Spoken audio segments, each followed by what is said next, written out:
തൃശ്ശൂരൊക്കെ സദ്യയിൽ വിളമ്പണ ഒരു തൊടുകറി എന്നുള്ള നിലയിലാണ് കാളൻ്റെ പ്രസക്തി. തൈരൊക്കെ ചേർത്ത് നല്ല കട്ടിയായിട്ട് മോയ്സ്ചർ കണ്ടൻറ്റ് ഇല്ലാതെ ആയിട്ടുള്ള ഈ കാളൻ ശരിക്കും പറഞ്ഞാൽ നമ്മുടെ ശരീരത്തിൽ, നമ്മുടെ വയറ്റിൽ നല്ല ബാക്ടീരിയകളെ ഉൽപ്പാദിപ്പിക്കും. പ്രബയോട്ടിക് നേച്ചറുള്ള ഒരു കറിയാണല്ലോ. പിന്നെ ഈ കറി ശരിക്കും പറഞ്ഞാൽ അതിൻ്റെ ഒത്തൻറ്റിക് ആയിട്ടുള്ള വേർഷൻ എന്ന് പറയുന്നത് ചേന അല്ലെങ്കിൽ കായ. ചിലർ രണ്ടിലും കൂടി ചെയ്യാറുണ്ട് കേട്ടോ. നല്ല കുരുമുളക് പൊടിയും മഞ്ഞൾപ്പൊടിയും കറിവേപ്പിലയും പച്ചമുളകും ചേർത്ത് ചേന വെന്തതിന് ശേഷം മാത്രം നമ്മൾ ഉപ്പിടും. ഉപ്പിട്ട് കഴിഞ്ഞ് ഒന്നും കൂടി ആ ചേനയുടെ കഷ്ണങ്ങൾ മാത്രം അവശേഷിക്കുന്ന രീതിയിൽ വെള്ളം വറ്റിക്കഴിഞ്ഞാലാണ് തൈര് ചേർക്കുക.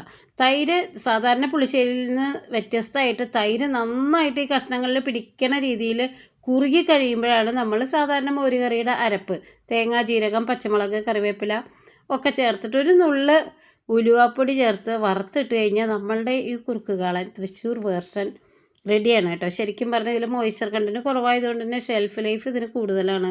ഫ്രിഡ്ജിലൊക്കെ വെച്ച് ഒരു ആഴ്ച വരെ നല്ല ടേസ്റ്റോട് കൂടിയിട്ട് കഴിക്കാൻ പറ്റും കേട്ടോ.